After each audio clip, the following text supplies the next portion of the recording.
사도행전 18장 24절에서 19장 7절입니다.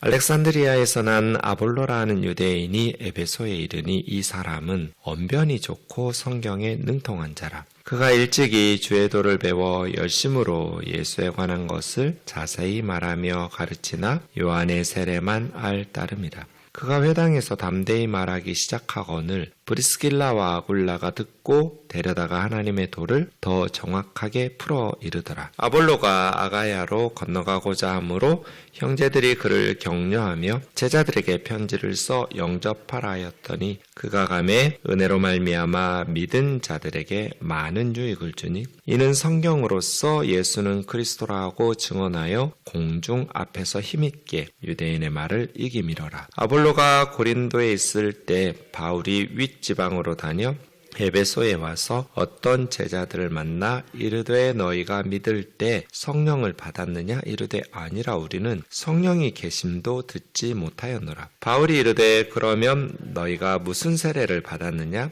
대답하되 요한의 세례니라. 바울이 이르되 요한이 회개의 세례를 베풀며 백성에게 말하되 내 뒤에 오시는 이를 믿으라 하였으니 이는 곧 예수라거늘 그들이 듣고 주 예수의 이름으로 세례를 받으니 바울이 그들에게 안수하매 성령이 그들에게 임하심으로 방언도 하옵고 예언도 하니 모두 12사람쯤 되니라. 아멘. 3차 선교여행이 시작되었습니다. 3차 선교여행은 1차, 2차 때와는 달리 구체적으로 이렇게 지나가는 도시들마다 이렇게 언급하지는 않습니다. 그냥 대략적으로 이야기하면서 오늘 윗지방으로 다녀 이렇게 하고 끝내잖아요. 그렇게 하면서 에베소에서는 적어도 3년 정도 그 이상 있을 수도 있습니다. 3년의 시간을 에베소에서 사역했는데 그 에베소에서 사역만 좀 더 자세하게 기록하고 있습니다. 24절 보시면 알렉산드리아에서 난 아볼로라는 유대인이 나옵니다. 알렉산드리아는 이집트에 있는 로마 제국 3대 도시 중에 하나라고 그랬죠. 로마시하고 알렉산드리아하고 안디옥. 이게 3대 도시인데요. 알렉산드리아는 매우 국제적인 큰 도시입니다. 거기에는 일찍부터 많은 유대인들이 이주해서 살고 있었습니다.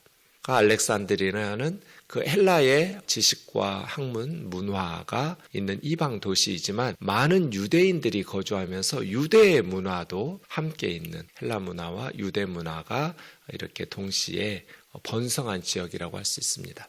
이 아볼로가 성경에 능통했다고 했는데 신약 성경에서 말씀하는 성경은 다 구약 성경이죠. 신약 성경은 아직 기록되어 있지 않았으니까요. 구약 성경에 능통할 수 있었던 것은 이 알렉산드리아에서 주전 200여 년경부터 70인역이 히브리어로 된 구약 성경이 그리스말, 헬라말로 번역된 셉투아진트라고 하는데요. 이 70인경이 번역되어서 있었기 때문에 아볼로라는 사람은 구약 성경에도 능통할 수 있는 그러한 유대인이라고 말할 수 있습니다. 이 아볼로에 대해서 몇 가지 이야기를 정보를 가르쳐주고 있는데요. 첫 번째는 언변이 좋은 사람이다. 로기오스라는 이 단어는 이렇게 언변이 좋은, 말을 잘하는 그런 뜻도 있고 학문이 많은 그렇게 번역할 수도 있습니다. 학식이 많은 사람입니다. 사도 바울은 언변이 좋지는 못했어요. 바울이 설교할 때 유도고라는 청년이 졸다가 떨어져서 죽은 적도 있었잖아요. 창가에서. 또 고린도에서 보면 내가 말에는 졸하나 그렇게 바울 스스로 말하죠. 말에는 졸하나 능력은 그렇지 않다 이렇게 말한다는 것은 바울은 언변이 좋은 사람은 아닙니다. 그에 비해서 아볼로는 언변이 좋은 사람이에요. 당시에는 수사학이라고 해서 말을 설득력 있고 지혜롭게 하는 웅변순 같은 것들이 굉장히 중요한 학문인데 알렉산드리아 같은 곳에서 거기에 이제 필로 같은 대학자가 이 시대에 있었던 알렉산드리아 출신이거든요. 그러니까 수사학을 배우고 언변이 매우 좋은 학문적으로 성경적으로도 능통한 탄탄한 준비가 되어 있는 사람인 것이죠. 아볼로. 그래서 나중에 이제 아볼로에 대해서 고린도전서 3장 6절에 보면 나는 심었고 아볼로는 물을 주었으나 하나님께서 자라나게 하셨다. 이런 표현을 바울이 하는데 고린도 교회로 하면 바울이 복음의 씨앗을 뿌렸으니까 심었고 그 씨앗이 잘 자라도록 물을 준 사람이 아볼로다. 이렇게 바울이 표현할 만큼 성경에도 능통하고 또 언변도 좋은 아주 설득력 있게 그래서 28절 보면 유대인들의 말을 이겼다. 하는 아주 설득력 있게 싸워서 이긴 게 아니잖아요. 논리적으로, 지식적으로 언변과 지식이 탁월한 사람이니까. 네, 그런 아볼로라는 사람을 에베소에서 이제 브리스길라 아굴라가 보는데요. 근데 문제는 일찍이 주의 도를 배워서 열심히 예수에 관한 것을 자세히 말하며 가르치는데, 그러니까 일찍 예수님을 믿었어요. 주 예수에 대한, 그리고 열심히, 그러니까 아볼로는 박식하고 열정적인 사람이에요. 이 열심이라는 말은 이제 로마서 12장 11절에서 열심을 품고 주를 섬겨라, 이 똑같은 원어로 보면 사용되는데요. 이 열심이라는 말은 제온 푸뉴마티예요. 푸뉴마가 영혼인데 제온은 불붙은 상태거든요. 푸뉴마티 제온테스 이렇게 말하는. 그래서 영혼이 불붙었다, 직역하면 그래요. 근데 우리 한글 성경으로는 열심히 이렇게 번역한 거죠. 그러니까 아볼로라는 사람은 박식할 뿐 아니라 영혼에 불이 붙은 사람, 뜨거운 열정을 가지고 주님을 가르치는 사람, 복음을 전하는 사람, 이렇게 말할 수 있습니다. 근데 한 가지 더 아볼로에 대한 정보는 세례 요한의 세례만 알았다는 거예요. 그러니까 세례 요한은 예수님이 메시아라는 것을 선포하면서 예수님에 대해서 가르쳤으니까 아볼로는 예수님이 메시아라는 것, 그래서 예수님에 관한 것을 자세히 말하면서 가르치는 그러한 사람이기는 했지만 오순절 성령 강림 사건이나 성령의 세례에 대해서는 경험하지 못하고 알지 못하는 사람인 거예요. 요한의 세례만 알고 있었던 사람. 여러분, 우리가 불완전한 지식과 복음에 대한 것들을 가지고 있어도 열심히 주 예수에 대한 복음을 전해야죠. 아볼로처럼. 나중에 성경에 대한 지식이 많고 잘 아는 사람이 어디 있어요. 저는 30년 동안 날마다 성경을 연구하고 가르치고 해도 아직도 모르는 게 훨씬 더 많아요. 성경에 대해서. 참 성경은 교만할 수가 없는 책이에요. 하나님 말씀이어서 그런지. 이건 이제 저희에게 그 설교학을 가르쳐 주셨던 내수동교회 원로 목사님이셨던 박이천 교수님이 저 신학생 때 뭐라고 수업 시간에 말씀하셨냐면, 그분은 하루에 4시간씩 성경을 하루도 빼놓지 않고 읽으신 분이에요. 백내장인가 녹내장인가 잘 모르는데 한 2년 정도 눈이 아파가지고 안 보일 때를 제외하고는 전도사 때부터 평생 단 하루도 빼놓지 않고 성경을 4시간 이상씩 읽으신 분이에요. 우리한테 늘 그거 강조했거든요. 성경을 많이 읽으라고. 목회자들은 성경을 많이 읽어야 된다. 적어도 하루에 4시간씩은 성경을 읽어야 된다. 이렇게. 그분은 병원에 입원해서도 성경을 4시간씩 읽는 걸 멈춘 적이 없대요. 자기가 다 못 읽으면 읽으라고 옆에서 가족들에게 시켰대요. 하루에 4시간 이상은. 아예 그냥 시간 딱 시계 옆에다 놓고 읽기 시작. 그렇게 하루도 빼놓지 않고 읽으신 거예요. 그러니 그분의 메시지와 말씀이 얼마나 풍성하고 깊이 있겠어요. 그래서 내수동교회가 그렇게 훌륭한 교회가 되고 한국 교회에 정말 귀한 주의 종들을 배출하는 그런 교회가 된 거죠. 박이천 목사님 아직도 살아계셔요. 거의 100살 가까이 되셨을 것 같은데, 그분이 저희한테 뭐라고 가르쳤냐면, 그러니까 우리는 박이천 교수님 앞에 서면 그냥 갓난아이가 되잖아요, 신학생 때. 근데 그 할아버지 교수님이 나는 성경 앞에 서면 꼭 태평양 앞에 해변가에 선 어린아이 같다, 느낌이. 근데 그 어린아이 손에 컵 하나 들고 있는, 그래서 컵에 물을 떠다가 우리 성도들에게 먹이는 어린아이 같은 심정이다. 하나님의 말씀의 깊이와 은혜는 태평양처럼 풍성한데 내가 가진 게 컵 하나밖에 없어가지고, 내가 부족해가지고 그 컵에 떠서 우리 성도들에게 말씀으로 먹이는 그런 안타까움이 있다. 그 말씀 하는데 제가 막 기가 질리더라고요. 저렇게 이제 그때는 벌써 교회 은퇴한 원로 목사 된 후에였는데요. 저런 훌륭하신 목사님이 평생 성경을 저렇게 읽고 연구하신 교수님이 갓난아이같이 어린아이같이 컵 하나 들고 있다고 말씀하시면 앞으로 우리는 어떡하지? 이런 생각이 들더라고요. 교수님이 절대로 성경 앞에서 교만하지 말라고, 절대로 하나님 말씀 앞에서 내가 안다 좀 목에 힘주고 아는 척하면서 가르치고 교회에서 너희들 절대로 그렇게 목회하지 말라고. 하나님의 말씀은 너무나 풍성한데 우리가 너무나 부족하니까 우리 교우들에게 열심히 성경 연구해서 잘 가르치라고.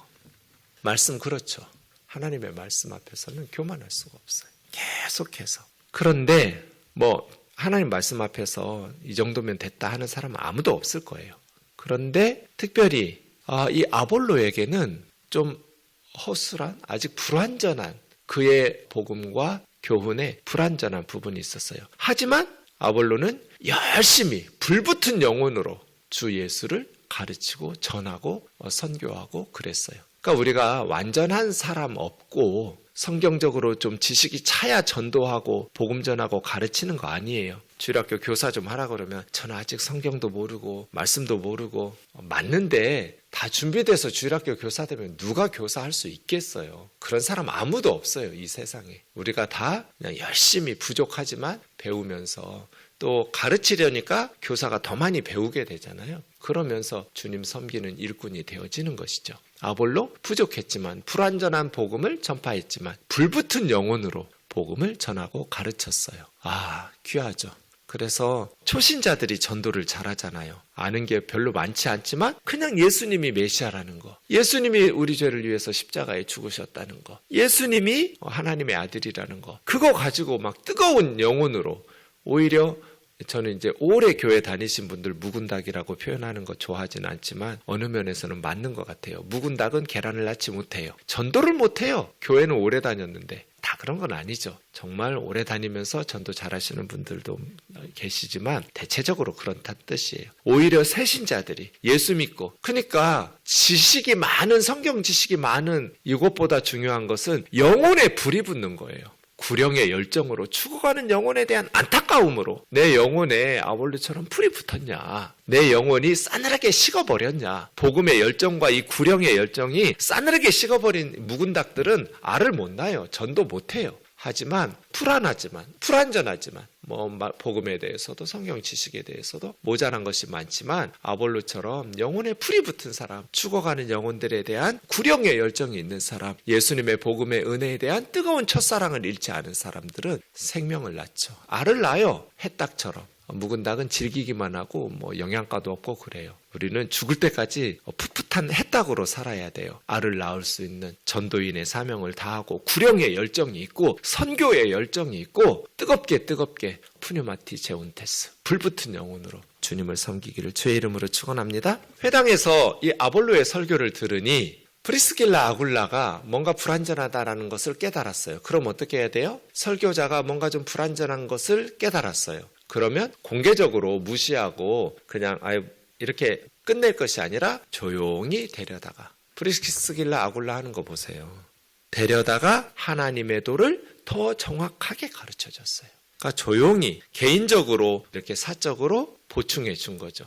바울에게서 프리스길라 아굴라는 고린도에서 배웠잖아요. 1년 6개월, 18개월 동안. 그러니까 아볼로의 회당 설교를 들어보니 성령 세례에 대해서 모르는 거예요. 그래서 조용히 데려다가 더 정확하게 주 예수의 복음에 대해서 가르쳐 준 거죠. 그럼 이제 아볼로는 어떻게 되겠어요? 더 풍성하게, 기존에 가진 재능이나 실력도 탄탄한 사람인데다가 이제 프리스길라 아굴라, 순서를 우리가 주목해요. 여기서 아굴라가 남편이거든요. 아굴라 브리스길라가 데려다가 가르친 게 아니라 브리스길라 아내 이름이 먼저 나왔어요. 제가 6번 성경에 이 부부가 나오는데 3번은 남편 이름이 먼저 나오고 3번은 아내 이름이 먼저 나온다고 그랬잖아요. 왜 아볼로를 가르치는데 아내 이름이 먼저 나왔을까? 이건 메시지가 있다고 보아야 돼요. 아내 브리스길라가 아볼로를 가르치는 데 있어서 더 많은 역할을 했을 것이라고 추측할 수도 있어요. 그렇게 보면 아볼로보다도 브리스길라가 더 하나님의 말씀을 잘 가르치고 뜨거운 열정을 가진 교회의 리더였다라는 것을 알 수 있어요. 자매들은 교회에서 가르치지 마라, 이런 것들에 대해서, 이 부분에 대해서 우리가 좀 보완해야 돼. 교회에서는 프리스길라와 같이 말씀을 가르치는, 아볼로를 가르치는데 앞장선 사람 프리스길라거든요. 그렇게 자매들의 성경 교사로서의 자질, 그래서 올해 가을에 우리 기도하고 있어요. 아마 목사님들 정년은 70에서 더 늘어날 것이 거의 확실시 된다라고 우리가 지금 염려하고 있어요. 어쨌든 목사님들 정년이 늘어날 것 같은데 우리 남서울로에서 올린 게 있어요. 여성 안수를 허락하라고. 여성들에게도 안수하고 강도권을 주고 목사와 장로까지 이렇게 임명하면 좋겠다라고 헌의안을 올려놓았는데 이거는 무시당하지 않았으면 좋겠어요. 하나님께서 전 날마다 기도하고 있어요. 이 브리스길라처럼 말이에요. 아볼로를 가르쳐준 그러한 교회에 2000년 전의 여성들은 사람이 아니에요. 그 시대 사람들 머릿속에는. 근데 지금은 우리는, 여성들은 사람이라고 보잖아요. 남녀가 동등하라고 하는 세대에 정말 하나님이 기뻐하시는 남녀 평등한, 물론 남성과 여성의 역할의 차이는 우리가 하나님의 창조 섭리에 따라서 인정하고 하죠. 2000년 전에 학교도 안 다닌 자매들도 교회에서 가르치는 교사가 되었는데 지금은 유치원부터 똑같은 교과서로 여성들과 남성들이 공부하고 가르치는데 오히려 공부는 여자들이 평균적으로 훨씬 더 잘하잖아요. 남학생들보다. 그런데 교회에서만 여성들을 가르치지 말라. 안수도 안 주고 이런 것들은 옳은 것 같지는 않아요. 어쨌든 그렇게 말할 때 이 부부의 이름의 순서가 브리스길라 아굴라예요. 이걸 성경학자들은 주목해요. 그렇게 이제 아볼로가 아가야 지방은 고린도거든요. 고린도로 간다고 했을 때 편지를 써주었어요. 영접하라고. 탁월한 하나님의 종이라고 이렇게 해주었겠죠. 그래서 많은 은혜를 끼쳤어요. 아가야 지방에 아볼로가 가서. 거기서 이제 성경으로서 예수가 그리스도다. 기본적으로 성경에 능통한 사람이었잖아요. 아볼로는. 거기다가 이제 성령의 충만함까지 힘입어서 성령 충만한 말씀 사역자로 예수는 그리스도다 라고 아가야 지방 고린도에 가서 말씀을 가르친 것을 알 수 있습니다. 19장에 가면 이제 아볼로가 고린도에 있을 때 바울은 부르기아 지방 육로를 통해서 윗지방으로 해서 에베소에, 우리가 18장 21절에서 하나님의 뜻이면 다시 오겠다고 2차 전도 끝나고 예루살렘으로 돌아갈 때 그렇게 말했잖아요. 약속 지킨 거죠. 에베소는 아시아 주의 수도예요. 로마 제국에 아시아 주가 있었어요. 근데 지금 우리는 아시아 대륙이 있잖아요. 아시아라는 게 두 개가 생겨서 우리가 이 로마 제국의 아시아 주를 앞에 마이너를 붙여요. 원래 로마 제국에서는 소아시아라고 부르지 않고 그냥 아시아라고 불렀던 그 지역에 후대 사람들이 혼동되니까 성경에서는 소아시아라는 말이 없어요. 그냥 아시아라고만 했지만 성경에 나오는 아시아는 다 아시아 주예요. 그래서 가끔 실수하고 성도님들이 착각하기도 해요. 바울이 아시아에서 복음을 전하려고 했는데 성령이 계속 허락지 않아가지고 유럽으로 건너가서 마게도니아인의 환상을 보고 건너가서 그때 성령님께서 좀 도와주셨으면 우리 중국, 인도, 한국, 일본 여기 아시아가 먼저 유럽보다 복음 그 아시아 아니에요. 성경에서 말하는 아시아는 소아시아, 로마 제국의 아시아 주를 말해요. 그래서 우리가 구분하려고 마이너를 앞에 붙이는 거예요. 어쨌든 그 아시아 지역의 주의 수도가 에베소예요. 굉장히 큰 도시이고요. 그러한 안디옥이나 알렉산드리아처럼 대도시라고 할 수 있습니다. 근데 이제 어떤 제자들이라고 누가가 불렀는데 7절에 보면 12명이었어요. 12명의 제자들을 만났는데 바울이 물어보니까 성령 받았냐? 성령이 있음을 듣지도 못했다는 거예요. 아마 성령이 있음을 듣지도 못했다는 것은 여기서도 성경학자들은 이제 두 가지로 의견이 가려요. 하나는 이 사람들이 다 이방인들이어서 왜냐하면 구약성경에 성령이 나오니까요. 구약성경을 모르는 이방인들이어서 정말 성령이 계시는 걸 몰랐다. 이렇게 해석하는 분들도 있고요. 근데 제가 볼 때는 그럴 가능성 별로 없어요. 이방인들이라 할지라도 예수님을 믿는 사람들인데 성령에 대해서 존재 자체를 몰랐다고는 알 수 없거든요. 요한의 세례만 알았다 해서 요한의 세례만 받았다라는 것도 보면 요한이 예수님을 메시아로 가르치고 성령으로 세례를 베푸는 자라고 가르쳤을 텐데, 그러니까 성령이 계심을 듣지도 못했다라는 것은 오순절 성령 강림 사건을 모른 거예요. 그래서 성령이 임하신 그거를 몰랐던 것이지 구약에 나오는 성령님에 대해서 성령이 존재하는 것조차도 몰랐다, 들어보지도 못했다, 이렇게 보기는 좀 어렵지 않을까 하는 생각이 듭니다. 어쨌든 성령에 대해서 모르고 예수님을 믿고 있는 거예요, 이 제자들이. 그래서 무슨 세례 받았냐 했더니 세례 요한의 세례만 받았다는 거예요. 세례 요한의 세례는 뭐예요? 예수님을 맞이할 준비하기 위해서 세례 요한이 세례를 베풀었죠. 물세례를. 그러니까 이 사람들은 예수님을 메시아로 믿었지만 아직 온전한 성령의 그러한 사역들을 들어보지 못한 거예요. 그래서 바울이 가르친 거죠. 세례 요한이 회개 세례를 베풀며 내 뒤에 오시는 이를 믿으라 하였으니 곧 예수라 하면서 그들이 십자가와 부활과 성령에 대한 복음을 온전히 듣고 주 예수의 이름으로 예수님을 주 그리스도로 고백하면서 하나님의 아들로 고백하면서 세례를 받은 것이죠. 바울이 그들에게 안수함에 성령이 그들에게 임하여서 방언도 하고 예언도 하거든. 오순절 성령 강림과 같은 사건. 방언. 사도행전에 방언이 3번 나오는데 여기가 3번째 마지막으로 방언에 대해서 언급하는 부분이에요. 그러한 역사들, 은사들이 나타났어요. 12사람쯤 되었다입니다. 우리가 신앙생활할 때 한 4가지 정도의 체험을 하죠. 하나는 내 죄를 깨닫고 탄식하면서 회개하는 체험을 해요. 예수님의 복음을 듣고 십자가의 복음을 듣고 내가 죄인이라는 것을 아파하면서 회개하는 체험을 하죠. 그리고 이건 동시에 일어나기도 하고 시간을 두고 간격을 두고 일어나기도 하는데 예수님을 영접하는 체험을 하죠. 예수님이 나의 주, 나의 하나님이라는 것을, 예수님이 어떤 분이라는 것을 깨닫고 예수 그리스도를 믿는, 예수 그리스도를 영접하는 체험을 하기도 해요. 그렇게 예수 그리스도를 믿을 때 우리는 물로 세례를 받죠.